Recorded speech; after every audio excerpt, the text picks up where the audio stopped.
অসমৰ চাৰি সত্ৰৰ আদি ৰাজসত্ৰ কৌৰৱাহী সত্ৰৰ কৌৰৱাহী কলা সংস্কৃতি বিকাশ কেন্দ্ৰৰ দ্বাৰা আয়োজিত আজি শ্ৰী শ্ৰী কৃষ্ণৰ সম্পূৰ্ণ ৰাসলীলাৰ দ্বিতীয়টি দিন আৰু সেই উপলক্ষে মই আহিছোঁ। আজি মই ৰাধা চৰিত্ৰত ভাও ল'ম, গতিকে এটা আৱেগ জড়িত হৈছে খুব, মানে মই এক্সাইটেডো যে বেলেগ বেলেগ ঠাইত যেতিয়া আমি অনুষ্ঠানবোৰ পৰিৱেশন ৰাধা যিহেতু চৰিত্ৰটোত অভিনয় কৰিম, গতিকে তাৰে অকণমান এনে কৈছোঁ বাৰু সংলাপতি।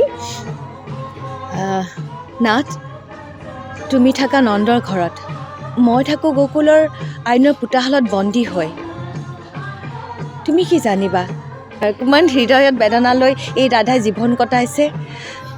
বৰ নিষ্ঠুৰ তুমি, নুবুজা ৰাধাৰ হৃদয়ৰ বেদনা। কুটিলা যে মোৰ নন্দিনী, তাইও মোৰ ঘোৰ শত্ৰু। যাওঁ বুলি কিনিবা ওলাই চাই থাকে নিলগৰ পৰা।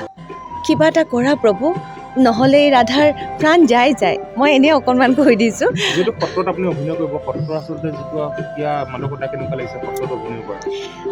প্ৰথম কথা হ'ল যে মই নামনি অসমৰ ছোৱালী, মই আগে পিছেও বহুতা এনেকৈ ইণ্টাৰভিউত কৈছোঁ। আৰু মোৰ ঘৰ সৰ্থেবাৰী গমুৰা, তাতো সত্ৰ আছে, কিন্তু তাত যিটো সেই পৰিৱেশটো নাথাকে, যিটো উজনি অসমত থাকে। যেতিয়া অভিনয় জগতত খোজ পেলালোঁ, এইফালে যেতিয়া আহিবলৈ আৰম্ভ কৰিলোঁ, প্ৰথমতে চোৱাৰ সৌভাগ্য হৈছিল, তাৰপিছত লাহে লাহে অভিনয় কৰাৰ সৌভাগ্য। কিন্তু মই দেখিলোঁ, তাৰপিছত মই মোৰ মাহঁতক দেখুৱাইছোঁ, প্ৰথম মাজুলী, তাৰপিছত এইফালে দেখুওৱা হোৱা নাই। গতিকে সেই সত্ৰৰ যিটো মাদকতা, আমাৰ যিখিনি বস্তু, আমাৰ এটা সংস্কৃতি, আচলতে ভাওনা হওক বা ৰাস হওক, এয়া হৈছে কৃষ্ণ সংস্কৃতি। আৰু সেই কৃষ্ণ সংস্কৃতিত আমি যদি ভাবিবলৈ গ'লে বহুখিনি বস্তু জড়িত হৈ আছে। যেতিয়া আমি সাধাৰণ এতিয়া বৰ্তমান জীৱনত যিখিনি আমি এক্সাৰচাইজ বুলি কওঁ, ব্যায়াম নহ'লে সেইখিনি সময় গুৰুজনাই কেতিয়াবাতে মাটিৰ আখৰা বা বিভিন্ন ধৰণৰ তেওঁৰ যিবিলাক সৃষ্টি আছিল, সেইবিলাকৰ পৰা আমাক তেতিয়াই দি থৈ গৈছে। কিন্তু সেইটো হয়তো সময়ৰ কবলত পৰি পেলাই আমি কিছুমান বস্তু হেৰাই দিছিলোঁ। কিন্তু মই ভাবোঁ যে এতিয়া সেইখিনি আকৌ ঘূৰি আহিছে, কাৰণ আমাৰ যিখিনি জ্যেষ্ঠসকলে সেইখিনি সদায় চেষ্টা কৰে যে সেইখিনি বস্তুৰ লগত যিখিনি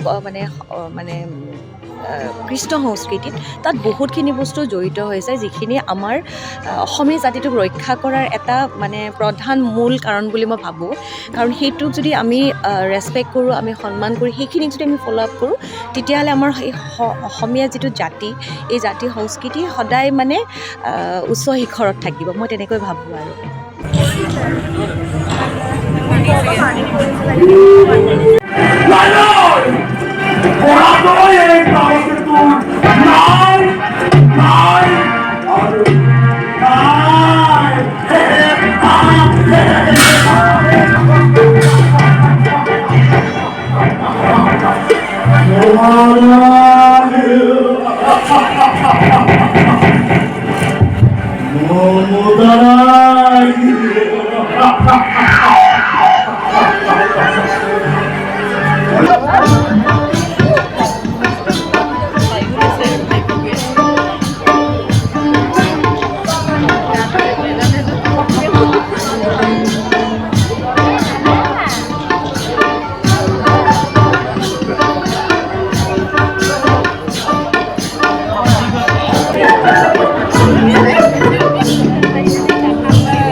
আজ্ঞাবাহী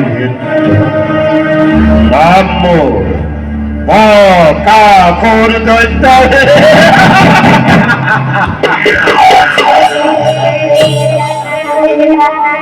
ৰাম কৃষ্ণ নৃত্য কৰে বৃন্দাবনেৰ মাঝে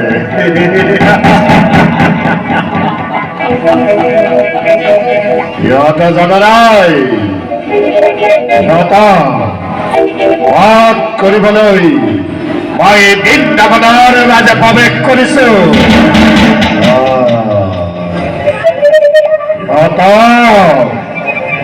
সিহঁতক গোটেই কিনিম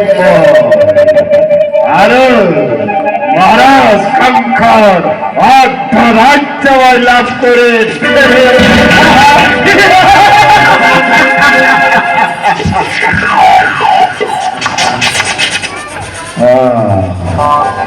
যাও যাও, মই তেজ উপহাৰত লুকাই থাকো।